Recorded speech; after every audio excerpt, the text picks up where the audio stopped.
Hello students. मेरे YouTube channel नव्या online classes में आप लोग का स्वागत है। क्लास 10 के सेशन में मैं हूँ यहाँ पर प्रेजेंट और मैथ का सेशन चल रहा है। द्विघात समीकरण को लेकर के बढ़ रहे हैं। एक्सरसाइज 4.2 इसमें क्वेश्चन नंबर 3 आ गए। क्वेश्चन नंबर 1 और 2 बना चुके। क्वेश्चन नंबर 3 में कहता है कि दो संख्याएं, ठीक है,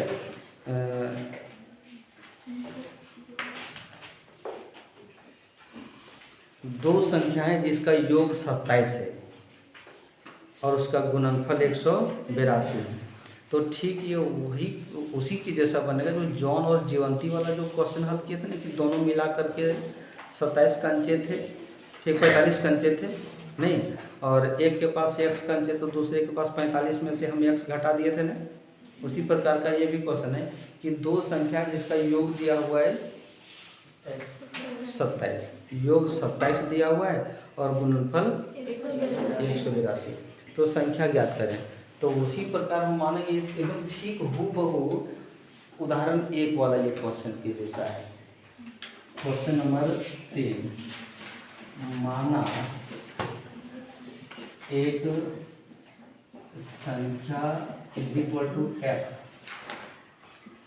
दूसरी संख्या, दोनों संख्या का योग यदि 27 है नहीं, और एक संख्या x है, तो दूसरी संख्या 27 में पहली संख्या को माइनस करेंगे या नहीं करेंगे? तो यहाँ पर आ गया 27 माइनस x, सही है। तो अब दोनों का गुणनफल, प्रश्नानुसार x into 27 minus x is equal to 182, multiply करेंगे तो 27x minus x square is equal to 182, इधर करो तो यहाँ minus x square plus 27x minus 182 is equal to 0। अब फिर उसी प्रकार इसको हम माइनस को हटाएंगे तो जहाँ माइनस है वहाँ प्लस करो, जहाँ प्लस है वहाँ माइनस कर दो, ठीक है। तो लिखेंगे x square minus 27x plus 182 is equal to 0। गुणनफल किया इसका,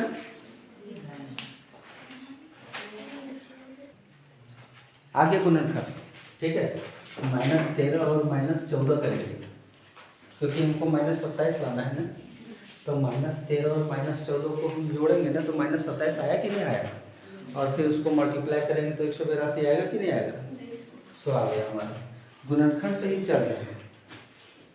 द्विघाती सूत्र अगर कहो कि उसे भी बना दीजिए ना तो हम बना देंगे, लेकिन हम समझते हैं कि यहाँ के बाद, इसके बाद घर में जब प्रैक्टिस करोगे तो गुणनखंड से हम बना रहे हैं।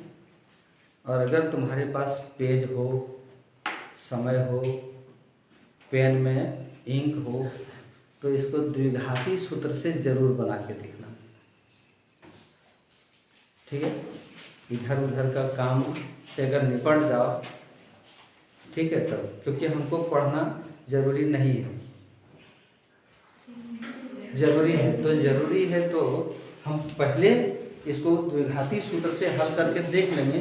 अब तुम ये नहीं समझना कि हम जान रहे तो क्यों सर हमसे कह रहे हैं बनवाने के लिए, कोई ज़रूरी नहीं है कि तुम बनाइए। कंसेप्ट जितना बनाओगे, मैथ में कहता है कि practice is power of your concept, ठीक है।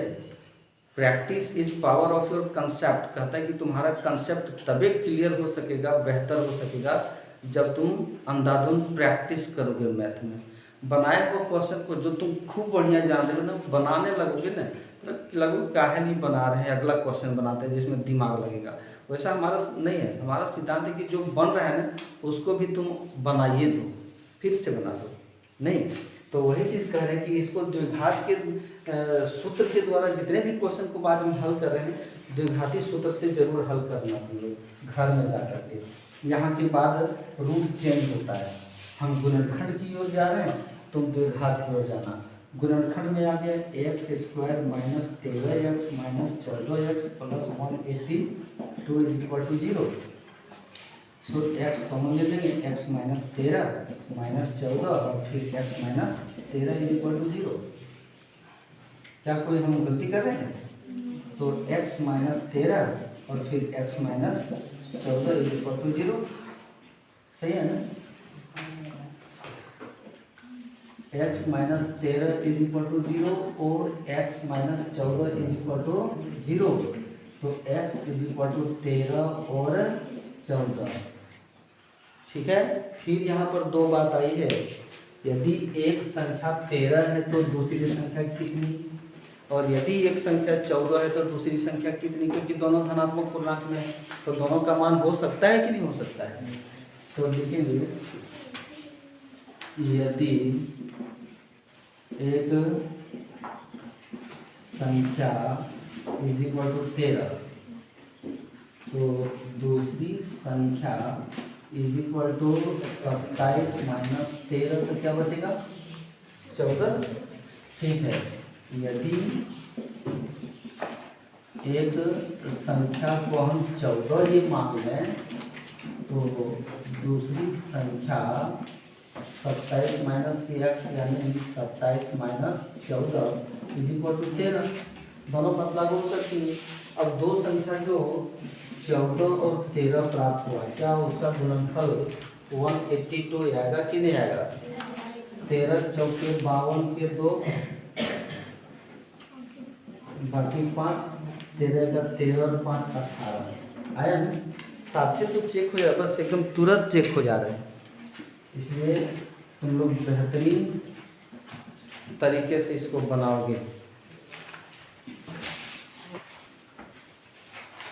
देखिए भाई, आते हैं हम लोग क्वेश्चन नंबर 4 में। कहता है कि दो क्रमागत धनात्मक पूर्णांक के वर्गों का योग 365 है।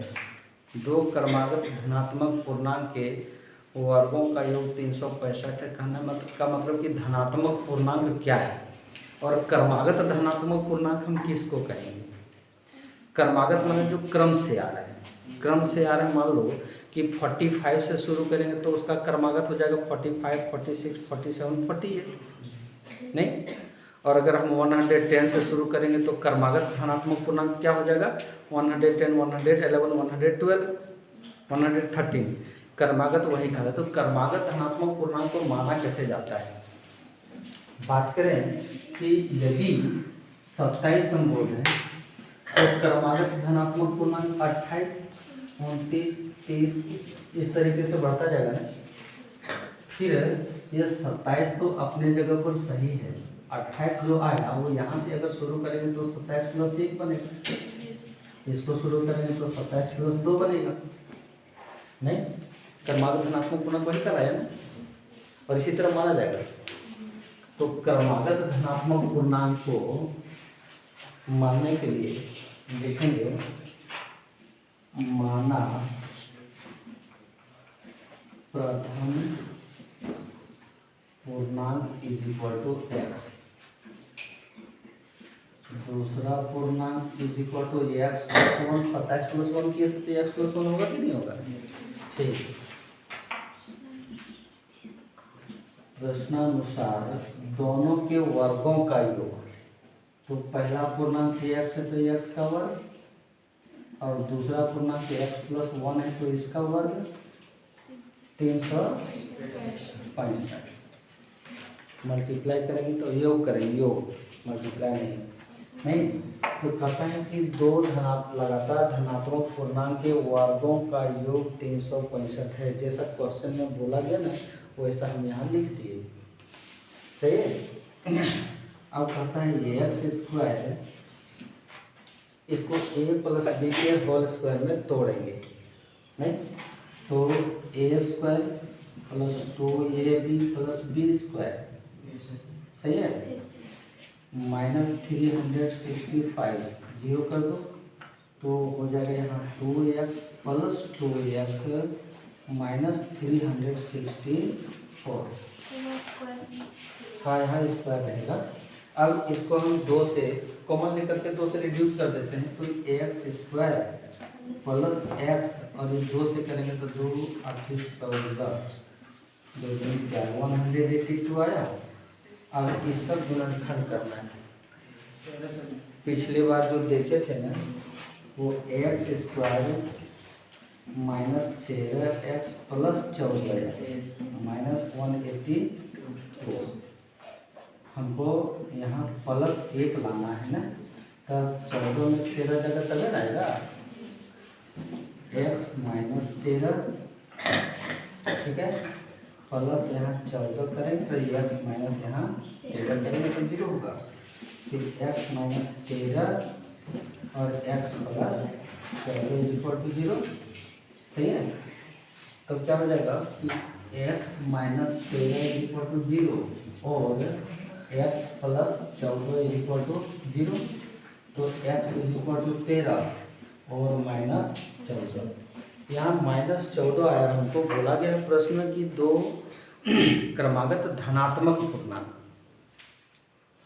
नहीं, दो क्रमागत धनात्मक पूर्णांक ही नहीं, तो क्रमागत ये धनात्मक तो ये आया, लेकिन ये ऋणात्मक है, इसको हम कहेंगे असमभाव, ठीक है। तो प्रथम पूर्णांक जो आया वो क्या आया 13, दूसरा पूर्णांक जो हो जाएगा वो x+1 है, x+1 यानी 13 + 1 = 14, ठीक है। अब इन दोनों का वर्गों का योग करेंगे ना तो 365 आएगा। इस प्रकार जो संख्या प्राप्त हो वो 13 और 14, ठीक है।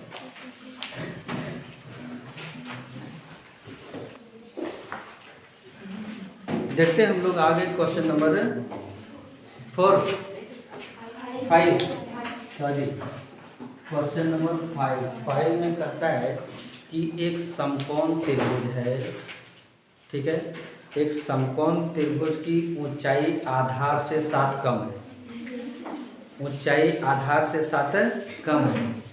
तो समकोण त्रिभुज में एक कर्ण भी होगा ना, कर्ण की लंबाई दिया हुआ है 13 सेंटीमीटर, कर्ण की लंबाई 13 सेंटीमीटर दिया हुआ है, तो बाकी जो दो भुजा रह गया आधार और लंब वही निकालना है ना, ठीक। ये एक समकोण त्रिभुज है, टेढ़ा मेढ़ा बन रहा है,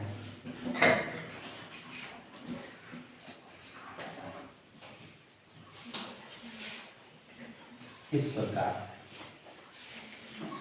ये बी सी, कर्ण तो यहाँ पर ये हो जाएगा, कर्ण 13 cm फिक्स है दिया हुआ है।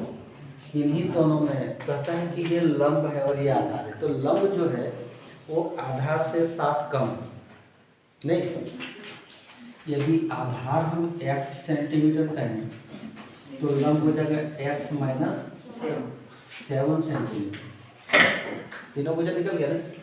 तो लिखेंगे माना आधार = x सेंटीमीटर, तो लंब = x - 7 सेंटीमीटर, बाकी भुजा कर्ण जो दिया वो 13 सेंटीमीटर दिया हुआ है। पाइथागोरस लगाएंगे नहीं, तो लिखेंगे पाइथागोरस से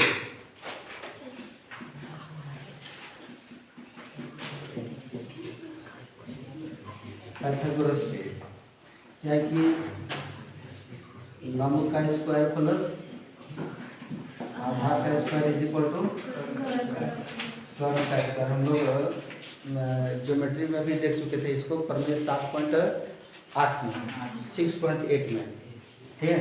लंब जो है वो x - 7 का स्क्वायर प्लस x स्क्वायर = 13 का स्क्वायर। किसी को प्रॉब्लम है क्या? ये -b का whole square, a square -14x plus 49 plus x square = 169। 169 होता है ना। अब यहाँ पर 14 कैसे 2ab होता है, तो 2 × a के जगह पर x हो गया और b के जगह पर 7, 7 में 14 है प्लस 749, सही। इसको करेंगे तो 2x स्क्वायर -14x प्लस 49 -169 = 0, ठीक है। एक बार और पढ़ते हैं, 2x स्क्वायर -14x, यहाँ कितना बचेगा 0, 120 बचेगा क्या, -120 इज इक्वल टू 0। ठीक है, यहाँ पर लिखेंगे एक्स स्क्वायर 2 से भागा देंगे 7x - 7। ठीक है, 12 बचे 7। आगे x square -12x plus 5x है -7 is equal to 0। x -12 plus 5x -12 is equal to 0। तो x -12 और x plus 5 is equal to 0। x -12 is equal to 0 और x plus 5 is equal to 0। x is equal to 12 और -5। अच्छा, कोई भी बीमी आकृति है ना, उसका जो मान होता है वो ऋणात्मक में नहीं आता है ना, तो ये माइनस असंभव हो जाएगा। ठीक है, तो x किसको मानेगा? आधार को। लिखेंगे आधार इज इक्वल टू 12 सेंटीमीटर और ऊंचाई लंब जिसको बोलते हैं, नहीं लंब इज इक्वल टू हो जाएगा x - 7 यानी x - 12 -7 is equal to 5 centimetre. तो एक 12 cm और एक 5 cm, यही तुम्हारा आंसर होगा। क्या है कि नहीं?